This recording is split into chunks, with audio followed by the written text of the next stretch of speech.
Hey guys, welcome back to our YouTube channel. In this tutorial, I'm going to discuss about the custom marker.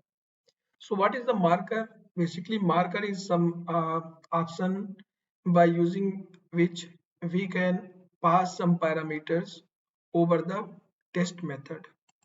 Here, custom marker I am going to use so that we can group our test cases by using the marker. So how we use the marker, let's see, it will more clear. So first of all, we need to import Pytest in our class, in our file. Then over method, just call the Pytest dot mark dot give your custom marker name. Some marker is already predefined, right? These you can see, but now I'm going to discuss here about the custom marker where we will provide our name. Like suppose that we want to group our test cases using the smoke test. So in that case, just use the at the rate test mark dot smoke. So this is smoke marker. So if I apply here the over this test, here I applied smoke, then in that case we can execute this test by using the smoke marker. Suppose that some test we identify for the regression, like second test I am going to mark this for regression, right? We can also provide multiple marker for one particular method. Like first method, I mark this for smoke as well as the regression both. Right now, when we execute at runtime, we will pass the smoke. Only single test will execute where we mark the suppose that. So, so if we run our test and pass the smoke at a command line using -m, then in that case only it will execute all the tests where we mark the smoke. As of now, you can see only one test I added smoke, so this test will execute, and remaining will skip. If I pass the regression, so it will execute all the tests where we added the regression marker. Here added only two files, two tests. So in that case, only these two tests will execute. Let me run and show you. Pytest, folder name, file name, -m, and then pass the marker name like I am passing here smoke. If I run, you will see it will run only one test, right? Second is script. If I pass here regression, let's see, then it will run both tests.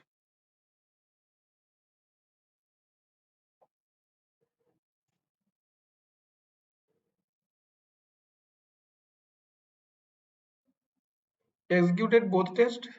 Here you can see one fail and one pass. Now, if we have multiple files, right, how we use these marker, let's see. So I'm going to create one more copy of this test,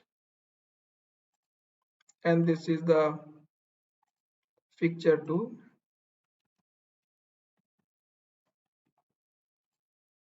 Okay, I'm going to run.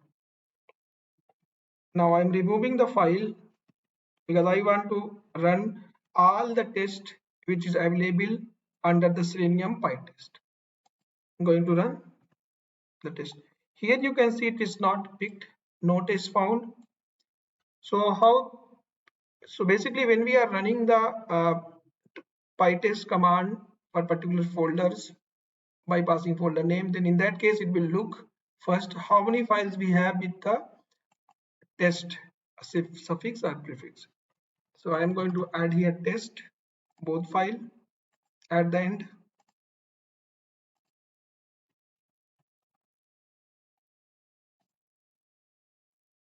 Then now running the test. Now you will see all the four tests will execute.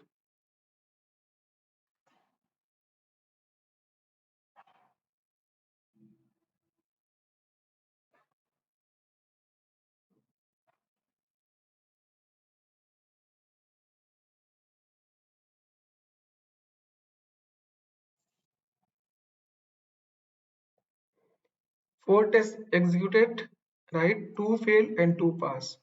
And if I pass here the smoke, then it will execute only the smoke test. Let me show you. So 2 tests will execute.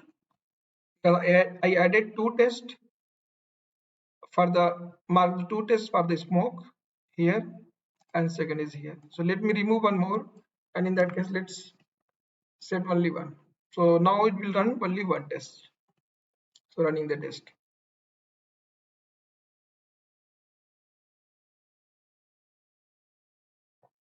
One passed and 3 deselected. Three not executed. So in this case, we can group the test, okay, by using the marker, and from command line we can run particular group, particular marker. So in that case, only the selected test will run and remaining test will not execute.